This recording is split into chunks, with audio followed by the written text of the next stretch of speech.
ഒരു സുഹൃത്തിനെ ഞങ്ങൾ കൂടെ കൂട്ടി. അദ്ദേഹം 10-30 കൊല്ലമായി മദീനയിൽ തന്നെ താമസിക്കുന്ന മനുഷ്യനാണ്. അങ്ങനെ ഓരോ പ്രദേശങ്ങളും ഞങ്ങൾക്ക് പരിചയപ്പെടുത്തി. ഒരു പ്രാവശ്യം ജന്നത്തുൽ ബഖീഇൽ അസ്ർ നമസ്കാരത്തിന് ശേഷം അവിടുത്തെ ഖബർ സിയാറത്ത് ചെയ്യുന്നതിന് വേണ്ടി പോയി. ഓരോ ഖബറുകളുടെ ചരിത്ര പശ്ചാത്തലം അദ്ദേഹത്തിന് അറിയാം, ഇടങ്ങൾ അദ്ദേഹത്തിന് അറിയാം. അതൊക്കെ അദ്ദേഹം നമുക്കിങ്ങനെ പരിചയപ്പെടുത്തിക്കൊണ്ടേയിരുന്നു. അത് കഴിഞ്ഞ് പുറത്തേക്ക് ഇറങ്ങുമ്പോൾ അദ്ദേഹം പറഞ്ഞു, എനിക്ക് ഒരുപാട് അനുഭവങ്ങളുണ്ട്, 10-30 വർഷക്കാലത്തെ അനുഭവം. ഈ അനുഭവങ്ങൾ പലപ്പോഴും എന്നെ അത്ഭുതപ്പെടുത്താറുണ്ട്. ഒരുപാട് ആളുകളുമായി ഇങ്ങനെ ബന്ധപ്പെടാൻ അവസരം കിട്ടിയതിന്റെ അടിസ്ഥാനത്തിൽ അദ്ദേഹം പറഞ്ഞു, ഒരു പ്രാവശ്യം ഒരു സാധാരണ ഇങ്ങനെ ഹജ്ജിന് വേണ്ടി വരുന്ന ആളുകളുടെ ക്യാമ്പുകളിൽ, അവരുടെ റൂമുകളിലൊക്കെ കറങ്ങി നടക്കുന്ന കൂട്ടത്തിൽ ഒരു റൂമിൽ പോയി. അവിടെ ഒരു വയസ്സായ സ്ത്രീ ആരുമില്ലാതെ ഒറ്റയ്ക്ക് വിഷമിച്ച് പ്രയാസപ്പെട്ടിരിക്കുന്നത് കണ്ടു. അവർ കരയുന്നു. ഞാൻ അവരെ മെല്ലെ സമീപിച്ചിട്ട് മലയാളിയായ ആ ഉമ്മയോട് എന്താണ് വിഷയമെന്ന് അന്വേഷിച്ചപ്പോൾ അവർ പറഞ്ഞു, മോനെ, ഞാന് കുറെ കാലം കഷ്ടപ്പെട്ട് സ്വരൂപിച്ചു വെച്ച പണവുമായി ഒരു ഗ്രൂപ്പിന്റെ കൂട്ടത്തിൽ ഹജ്ജ് ചെയ്യാൻ വന്നതാണ്. ഹജ്ജിന്റെ കൂട്ടത്തിൽ സിയാറത്തിന് വേണ്ടി മദീനയിൽ ഞങ്ങൾ വന്നു.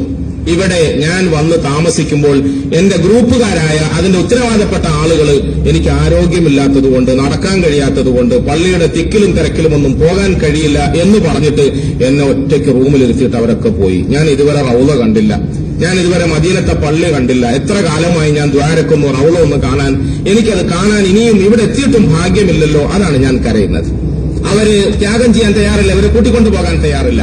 ഈ സഹോദരൻ പറഞ്ഞു, ഉമ്മ പേടിക്കണ്ട, ഞാൻ നിങ്ങളെ കൂട്ടിക്കൊണ്ടു പോവാം, നിങ്ങൾക്ക് വേണ്ട എല്ലാ സേവനവും ഞാൻ ചെയ്യാം. ചുരുക്കി പറഞ്ഞാൽ അദ്ദേഹം ആ സാധുവായ വൃദ്ധയെ കൂട്ടി മദീനത്തെ പള്ളിയിൽ കൊണ്ടുപോയി സിയാറത്ത് ചെയ്യിപ്പിച്ചു. അങ്ങനെ ഓരോ സ്ഥലങ്ങളും കാണിച്ചു കൊടുക്കാൻ കഴിയുന്ന തരത്തിലൊക്കെ കാണിച്ചു. 1-2 ദിവസങ്ങൾ അവർക്ക് വേണ്ടി ഇദ്ദേഹം ഖിദ്മത്തുമായി നിലകൊണ്ടു. 2-3-4 ദിവസങ്ങൾക്ക് ശേഷം ഇവർ പോകേണ്ട സമയമായി. മദീന വിട്ടു പോകുന്ന തലേന്ന് ഈ സഹോദരൻ അവരെ സന്ദർശിക്കാൻ വേണ്ടി പോയി. അപ്പോൾ ആ ഉമ്മ വിഷമത്തോടെ പറഞ്ഞു, മോനെ, നമ്മൾ ഇവിടുന്ന് ഇപ്പൊ ഇന്ന് പിരിയാണ്, ഞങ്ങളൊക്കെ മക്കത്തേക്ക് പോവാണ്, അവിടെ നാട്ടിലേക്ക് പോവും. ഇനി മോനെ എന്നാ കാണുക, എവിടെങ്കിലും എന്നെങ്കിലും കാണാം എന്ന് പറഞ്ഞവര് പിരിഞ്ഞു. ആ സ്ത്രീ യാത്രയായി. പിറ്റേന്ന് ഈ സഹോദരൻ പറയാണ്, അദ്ദേഹത്തിനൊരു ടെലിഫോൺ വന്നു. ആ ടെലിഫോൺ ഈ ഉത്തരവാദപ്പെട്ട ട്രാവൽസിന്റെ ആളുകളുടേതായിരുന്നു. അവർ പറഞ്ഞു, ഞങ്ങളുടെ മടക്കയാത്രയിൽ ഒരു വലിയ വിഷമം സംഭവിച്ചു. ഞങ്ങളുടെ കൂട്ടത്തിൽ ഒരാൾ മരണപ്പെട്ടുപോയി. ആ മരണപ്പെട്ട മയ്യത്തുമായി ഞങ്ങൾക്ക് മക്കത്തേക്ക് യാത്ര ചെയ്യാൻ കഴിയില്ല. അതുകൊണ്ട് ഞങ്ങൾക്ക് പോകാതിരിക്കാനും നിർവാഹമില്ല. മടങ്ങിപ്പോകേണ്ട സമയവും ടിക്കറ്റും ഒക്കെ ആയിപ്പോയി. അതുകൊണ്ട് നിയമപരമായ മറ്റ് കർമ്മങ്ങളൊക്കെ കഴിച്ചിട്ട് ആ മയ്യത്തിനെ ഞങ്ങൾ ഉത്തരവാദപ്പെട്ട ചില ആളുകളോടൊപ്പം മദീനത്തേക്ക് അയക്കുകയാണ്. നിങ്ങൾക്ക് സാധിക്കുമെങ്കിൽ അതിനൊന്ന് സഹകരിക്കണം, അതിൽ പങ്കെടുക്കണം എന്ന് വിളിച്ചു വാ. അദ്ദേഹം പറഞ്ഞു, തീർച്ചയായും ഞാൻ ചെയ്യാം, അതൊക്കെ നമുക്ക് ആഗ്രഹമുള്ള സംഗതിയാണ്.